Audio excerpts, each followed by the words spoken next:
में जो शब्द हैं वे वस्तु के विशेषता को बताते हैं, व्यक्ति की विशेषता को भी, वस्तु के विशेषता को भी, स्थान के विशेषता को भी, वो उसको बताते हैं विशेषता को।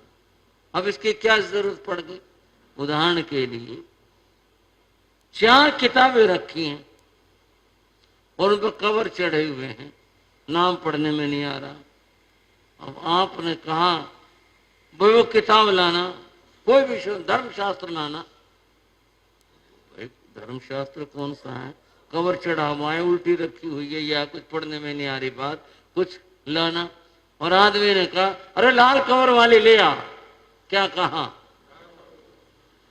ये जो लाल हो गया ना, ये लाल, ये विशेषण हो गया। इस विशेषण ने वस्तु का परिचय दे दिया। क्या परिचय दिया? जो 4 किताबें रखी हैं उनमें से किताब लाल रंग की है, लाल कवर वाली, वो वाली लिया। इसी तरह से और रंग की हो सकती है। ये उस पुस्तक की रंग विशेषता बताता है। अमुक वाली किताब लिया, वह किताब लिया। बंधुओं, एक किताब की नहीं, हर चीज को पहचानने के लिए उसकी विशेषता को जानना पड़ता है और विशेषता बतानी पड़ती है। विशेषता से वस्तु का परिचय भी मिलता है। अगर विशेषता को न जाना जाए, वस्तु का परिचय नहीं मिलेगा। ये तीसरी तरह के शब्द होते हैं। और चौथे शब्द कहलाते हैं क्रिया, क्रियावाचक, क्रिया को बताने वाले शब्द।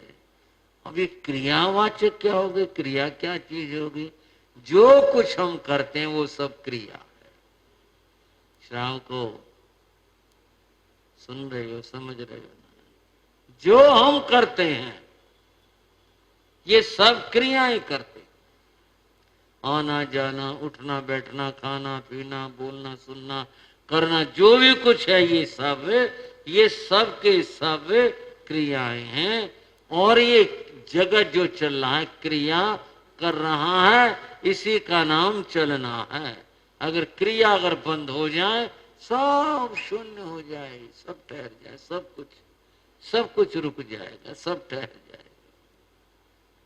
क्रियाएं हर समय चलती रहती। अब ये क्रियाएं बहुत हैं। यूं तो व्याकरण में क्रियाओं की भी संख्या है कितनी? संस्कृत वाले कहते हैं 2-1000 है। क्यों जी? ठीक है, क्रियाएं बहुत है, बहुत सारी क्रियाएं, और उनमें से व्यक्ति कुछ न कुछ करता रहता है, चलता रहता है। बंधुओं, ये क्रियाएं भी 2 प्रकार की होती है, सकर्मक और अकर्मक। एक वो क्रिया है जिसका फल दूसरे के ऊपर होता है, एक वो है जिसका फल अपने ऊपर होता है। अब ये बात तो व्याकरण पढ़ाने और पढ़ने का मामला हो जाएगा। मैं तो अपनी बात की ओर ले जा रहा हूं आपको। जो मैं सुनाने के लिए बैठा हूं, समझाने के लिए बैठा हूं, हमें उधर चलना है। ये जो मैंने क्रिया की बात कही, इसके साथ में आप 2 बातें समझो। एक तो यह है, क्रिया के साथ में कर्म आते हैं। क्रिया के साथ में क्या आते हैं? कर्म। कर्म का बंध होता है। क्रिया के साथ में बंध वो कर्म आते हैं, उन कर्मों का बंध होता है, फिर फल भोगने पड़ते हैं, फिर संसार में सुख दुख और की परंपरा चलती है। गौतम स्वामी ने भगवान से प्रश्न किया। क्या प्रश्न किया? भगवान, क्रिया के साथ में कर्म आते हैं। हाँ गौतम, कर्म आते हैं। उन कर्मों का बंध होता है। हाँ गौतम, बंध होता है। अब उन्होंने पूछा, कहं चरे कहं चिट्ठे कहं मासे कहं सहे कहं भुंजन तो भाषण तो पाव कम्मंग न बंधई। श्रीनगर वालों, अब हम आ गए अपने बात के ऊपर और अपनी चर्चा और अपने विषय के ऊपर। गौतम स्वामी ने कहा, भगवान कहाँ चरे, कैसे चले, कर्म बंधेंगे। कहाँ चिट्ठे, कहाँ जहाँ खड़े हों, कहाँ बैठे, कहाँ मासे, कहाँ से कैसे सोएं, कहाँ भंजन तो भाषण तो कैसे तो खाएं और कैसे बोलें, सारी क्रियाएं समझ लें हम, ये जितनी भी सारी की सारी हैं। और फिर गौतम स्वामी क्या कहते हैं, पाप कमंग ने बंधई, पाप न लगे। यहाँ तो कदम कदम पर पाप लगते हैं, पल पल में पाप लगते हैं, कर्मों का बंद होता है, ये तो छुटकारा होगा ही नहीं। जिस मोक्ष को आप फरमाते और बताते हो वो मिलेंगे कहाँ से, कर्मों से छुटकारा नहीं हो, क्योंकि जीने के लिए व्यक्ति को कुछ न कुछ करना पड़ेगा। फिर तो पत्थर हो जाएंगे कुछ ना करें तो, अगर ठहर जाएं तो। इसके बिना बात बने कैसे, करना तो पड़ेगा व्यक्ति को, और जब करना पड़ेगा तो कर्म बंद होंगे तो फिर भोगेंगे भोगेंगे तो संसार का भ्रमण होगा, संसार का चक्कर चलेगा। ये तो बड़ा कठिन मामला है। तो पूछते हैं पाप कमंग ने बंध है, ये आप ऐसा उपाय बताओ, ऐसा तरीका बताओ पाप कर्मों का बंध ना हो। ये तो आपको और हमारे सबको जानना चाहिए ना, सीखना चाहिए। नहीं, ये बात तो बड़ी काम की बात है, कैसे कर्मों से बचा जाए, कैसे हो। बंध हो क्रिया की थोड़ी सी बात दो दृष्टियों से बताऊंगा, व्याकरण की दृष्टि से भी बताऊंगा और धर्मशास्त्र की दृष्टि से भी बताऊंगा। व्याकरण की दृष्टि तो यह है, बंध हो ये बताया गया, ये जो क्रियाएं हैं, ये जो भी कुछ होता है कर रहे हैं।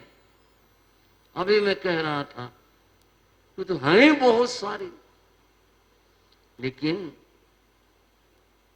दर्शन शास्त्र में इन सबको समेटा गया। दर्शन शास्त्र, व्याकरण अलग है, दर्शन अलग है। दर्शन में चिंतन है और व्याकरण में प्रक्रिया है। व्याकरण में तो प्रक्रिया होती है, सीधी सीधी, भाई ऐसा करेंगे ऐसा करेंगे। जैसे गणित है ऐसे व्याकरण की। दर्शन में चिंतन है।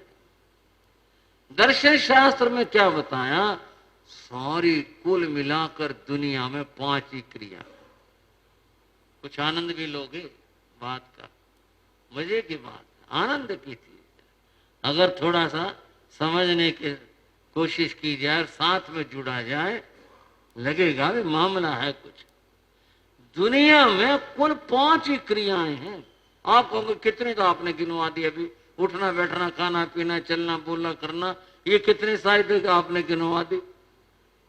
आप दर्शन शास्त्र की बात बताते हैं, दर्शन के अंदर जो बताया गया वो बताते हैं। कुल 5 क्रियाएं हैं दुनिया में। कौन सी 5 क्रियाएं? उत्क्षेपण अपक्षेपण आकुंचन प्रसारण गमनाने पंचकर्माणि, वह 5 ही है। 5 कैसे? उत्क्षेपण, नीचे से ऊपर जाना, नीचे से ऊपर जाना एक। अपक्षेपण, ऊपर से नीचे आना। आकुंचन, समेटना। प्रसारण, फैलाना। गमनाने, एक जगह से दूसरे जगह जाना। ये 5 है। 5 और क्रिया तो बहुत सारी बताई थी, अब बात बताते हैं इन 5 में सारे कैसे होंगे। सबसे पहले मोहन दूसरी मंजिल पर गया, उत्क्षेपण, ऊपर जो चढ़ा वो ऊपर जो गया। यह नीचे से क्या हुआ, ऊपर। ये पुस्तक देना भाई, उठाई और दे दी, ये क्या हुआ, उत्क्षेपण। उठाई ना, उठाई, उठाई तो अपक्ष, नीचे से ऊपर गए। आप अपनी सारी जितनी बातें सब देखो, उसमें उत्क्षेपण कितना ज्यादा है। मैं आपके आगे बैठा हूं, आप देख रहे, मैं आपको देख रहा हूं, मैंने ऐसे किया, ऐसे किया, हाथ उठाया ना, इससे बाहर कुछ कैसे, इन 5 से बाहर कुछ होगा ही नहीं। ऊपर उठाया जैसे, अपक्षेपण, नीचे भी किया, ऊपर जाना और नीचे जाना, उठाना और रखना, भाई यही है मामला इन 2 में। आप देखो, इसके बिना कोई काम आप कर लो तो। उत्क्षेपण अपक्षेपण, आकुंचन, ये समेट लो भाई, कूड़ा समेट लो, चीजें समेट लो, कपड़ा समेट लो, इस वस्तुओं को इकट्ठा कर लो, जो भी कुछ है सारा का सारा आकुंचन है। हम बैठे, एक आदमी पांव फैलाए बैठा, भाई ठीक बैठो, पांव समेट लिए, आकुंचन है। सब जो कुछ हो रहा है आकुंचन हो रहा है। जो कुछ आप बैठे हैं तो आप कुछ कर रहे हैं, तो मैंने इधर से इधर रखा, इसको फैला था, इसको किया, कुछ किया, सारा का सारा आकुंचन है। और प्रसारण फैलाना है। मैंने यहां रख दिया, चीज को फैला दिया, कपड़ा था, तह में था, मेरी मुट्ठी में था, फैला दिया, ओ इतना बड़ा हो गया। क्या हो गया? प्रसारण। क्या हुआ? यह है फैलाना हुआ।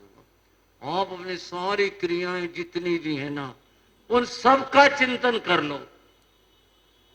इन चार बातों के अंदर जो मैंने बताई आपको, इनसे बाहर कौन सी क्रिया हो सकती है? आप यूं कहोगे ये हमने करके दिखा देंगे जिसमें चार बात ना हो। या तो वो तब क्षेपण नीचे से ऊपर उठाया होगा, या ऊपर से नीचे रखा होगा, या उसका समेटा होगा, या उसका फैलाया होगा। आप कहोगे अच्छा खाना खा के दिखा दो, इन चार में क्यों नहीं दिखा देंगे? उपक्षेपण, खाना उठाया, बिना उठाया कैसे आप खा लेंगे? अपक्षेपण, आपने नीचे डाला, खाना खा लिया। कौन सी क्रिया है ऐसे जो चार बातें मैंने अभी तक बताई है, इनसे बाहर को आप करके दिखा सकें, कुछ भी कर सकें? जो कुछ होता है वो इन चार के अंदर होता है। हाँ, पांचवें और करते हैं। गमनानी पंचकर्माणी, एक जगह से दूसरी जगह जाना, चाहे वो व्यक्ति जाए, चाहे वो जड़ चीज को उठा करके रखा जाए, एक स्थान से दूसरे स्थान पर ले जाना, रखना, करना, ये सब गमन क्रिया के अंतर्गत आता है। ये पांच ही क्रियाएं, इन पांच क्रियाओं से ही सारा जगत संचालित है, पूरा का पूरा। जो कुछ है सब इससे ही चल रहा है, सारा का सारा पूरा जगत इसी से हमारा जीवन इससे चल रहा है, इन पांच बातों में चल रहा है। छठी बात आपको मिल जाए तो ढूंढ के लाना, दिखाना कि हम छठी बात और बताते हैं, पता चले। ये तो दर्शन का चिंतन। आप और मैं क्या कर सकेंगे? बड़े बड़े विचारकों ने इन बातों को बताया है। बंधुओं, ये क्रियाएं बहुत हैं, परंतु दर्शन शास्त्र में पांच बातों के अंदर इन सारी क्रियाओं को, व्याकरण में जो 2000 बताई गई ना, वो सारी पांच में समेट दी। ये है सारी की सारी क्रिया। अब बात धर्म शास्त्र की करते हैं। ये तो व्याकरण और दर्शन की बात हुई, धर्म शास्त्र की बात करते हैं। धर्म शास्त्र में पांच क्रियाएं बताई, इनसे अलग हट करके बताएगी, इनसे भिन्न बताई गई। और वो क्या बताई गई? काय की क्रिया, अधिकरणे की क्रिया, प्रावृत्ति की क्रिया, परितापने की क्रिया और प्राणातिपाती की क्रिया। ये पांच क्रियाएं धर्म शास्त्र में कहूं, भगवती सूत्र में कहूं, और भगवान के द्वारा जो प्रेरूपित की गई वो ये पांच क्रियाएं बताई गई। समझ नहीं आई होंगी क्योंकि शब्द संस्कृत और प्राकृत भाषा के हैं, उनका संस्कृत अनुवाद भी करके बोलते हैं। बंधे हो समझ नहीं आई होगी, अब समझने की कोशिश करते हैं। काय की क्रिया, काया से जो क्रिया की जाती है उसको काय की क्रिया कहते हैं। कुछ भी हो, अब ये चिंतन और तरह का है, उसके साथ नहीं जोड़ सकेंगे, ये अलग है। काया से की जाने वाली क्रिया क्या कहलाती है? काय की क्रिया कहलाती है। जैसे उदाहरण के लिए गमन क्रिया है, काया से होगी। मन सोच सकता है, मैं समझता हूं आप कहोगे, और मन से, मन सोच तो लेगा, करेगा क्या? वो सोच सकता है, क्रिया तो काया से होगी। जाना, यहां से बैठे मन से सोचना मैं मुंबई चला गया, चला जा, जया बात, लिया क्या लाएगा मुंबई से? खरीदना क्या, खरीद करके लाएगा? काम होगा काया से।